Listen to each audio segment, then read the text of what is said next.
Hi കൂട്ടുകാരെ, നമസ്കാരം. ഇന്ന് നമ്മൾ വളരെ സുന്ദരിയായിട്ടുള്ള ഒരു സ്ഥലം കാണാൻ നമുക്കവിടെ പോവാം.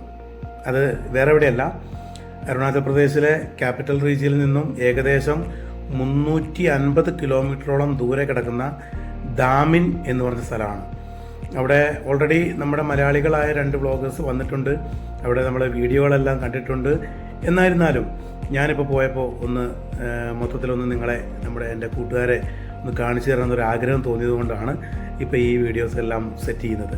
ഓക്കെ, ഈ ദാമിൻ എന്ന് പറഞ്ഞാൽ ഞാൻ ജോലി ചെയ്യുന്നത് ഏകദേശം ക്യാപിറ്റൽ റീജിയനിൽ നിന്ന് ഏകദേശം 250 കിലോമീറ്റർ ഉള്ളിൽ ക്ലോറിയാങ് എന്ന സ്ഥലത്താണ്.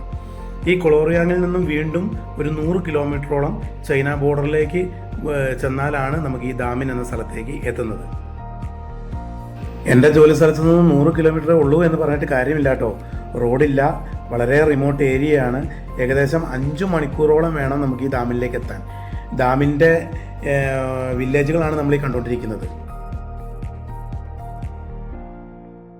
ഈ കാണുന്നത് നമ്മുടെ ജോമോനച്ചനാണ് കേട്ടോ.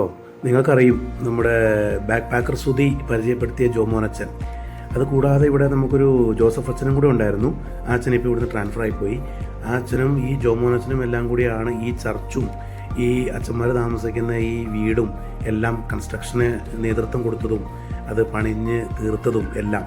അത് കൂടാതെ കുറച്ച് ദൂരെയായിട്ട് 2-3 ബസ്തികളിലായിട്ട്, വില്ലേജുകളിലായിട്ട് പള്ളികൾ, ചെറിയ പള്ളികൾ പണിഞ്ഞിട്ടുണ്ട്. നമ്മുടെ പള്ളികളെന്നൊക്കെ കേൾക്കുമ്പോൾ നമ്മുടെ നാട്ടിലെ വലിയ പള്ളികളൊന്നുമല്ല, ചെറിയ പള്ളികളാണ്. അതൊക്കെ നമ്മുടെ ഈ അച്ഛന്മാരുടെ നേതൃത്വത്തിലാണ് ഇവിടെ പണിഞ്ഞിരിക്കുന്നത്. ഇപ്പോൾ ഈ കാണുന്ന പള്ളിയും അങ്ങനെ അച്ഛന്മാർ ഇപ്പം അടുത്ത് പണിഞ്ഞ് തീർത്ത ഒരു പള്ളിയാണ്, ചെറിയൊരു പള്ളി. അവിടെയുള്ള ഈ വില്ലേജുകളിലൊക്കെ വളരെ കുറച്ച് ആൾക്കാരേ ഉള്ളൂ. അപ്പോൾ അവരെല്ലാം കൂടെ കൂടി ഇരുന്ന് പ്രയറിനും കാര്യങ്ങൾക്കെല്ലാം കൂടെ കൂടിയാണ്. ഇപ്പോൾ നമ്മൾ ഈ ദൂരത്ത് കാണുന്ന ഒരു വില്ലേജാണ്. ഈ വില്ലേജിൽ ആകെ 5-6 വീട്ടുകാരേ ഉള്ളൂ. അവിടെ ആൾക്കാരും അതിനനുസരിച്ചേ ഉള്ളൂ. പക്ഷേ എല്ലാവരും വളരെ ഹാപ്പിയായി സുന്ദരിയായ ഡാമിൻ്റെ മടിത്തട്ടിൽ അടിപൊളിയായിട്ട് അങ്ങനെ ജീവിക്കുകയാണ്. ഈ വില്ലേജുകളിൽ ഈ ഡാമിനുമായിട്ട് ബന്ധപ്പെട്ട് കിടക്കുന്ന ഒരുപാട് വില്ലേജുകളുണ്ടെന്ന് ഞാൻ പറഞ്ഞല്ലോ. ആ വില്ലേജുകളിൽ നമ്മൾ നോക്കിക്കഴിഞ്ഞാൽ ഇന്നും ഇറ്റാനഗർ എന്ന് പറഞ്ഞ ക്യാപിറ്റൽ റീജിയനിൽ പോലും പോകാത്ത ജനങ്ങൾ ജീവിക്കുന്നുണ്ട്. നമ്മളിപ്പോൾ ഈ കണ്ടുകൊണ്ടിരിക്കുന്ന എല്ലാം ഡാമിൻ മെയിൻ സെൻറ്ററാണ്, മെയിൻ സിറ്റിയാണ്. ഇവിടെ ഏകദേശം ഭൂരിഭാഗം ജനങ്ങളും ഇവിടെ തന്നെയാണ് താമസിക്കുന്നത്. അത് കൂടാതെ ഈ ഡാമിൻ സിറ്റിയായിട്ട് അല്ലെങ്കിൽ ഈ സർക്കിളുമായിട്ട് ഏകദേശം നടന്ന് മണിക്കൂറുകൾ 2-3 മണിക്കൂറെല്ലാം നടന്ന് എത്താവുന്ന ദൂരത്ത് പല പല ബസ്തികളിലായിട്ടാണ് ബാക്കിയുള്ള ആൾക്കാരെല്ലാം ജീവിക്കുന്നത്. ഒരുമാതിരിപ്പെട്ട ഭൂരിഭാഗം ആൾക്കാരും ജീവിക്കുന്നത് കൃഷി കൊണ്ട് തന്നെയാണ് കേട്ടോ. കൃഷി കൊണ്ട് തന്നെ ജീവിക്കുന്നു. അതും പച്ചക്കറികളായിരിക്കും കൂടുതലും വരുന്നത്. പിന്നെ ഇവരുടെ ഒരു ഭക്ഷണ രീതി എന്ന് പറഞ്ഞു കഴിഞ്ഞാൽ ഡെയിലി 2 നേരം ആണ് കഴിക്കുകയുള്ളൂ.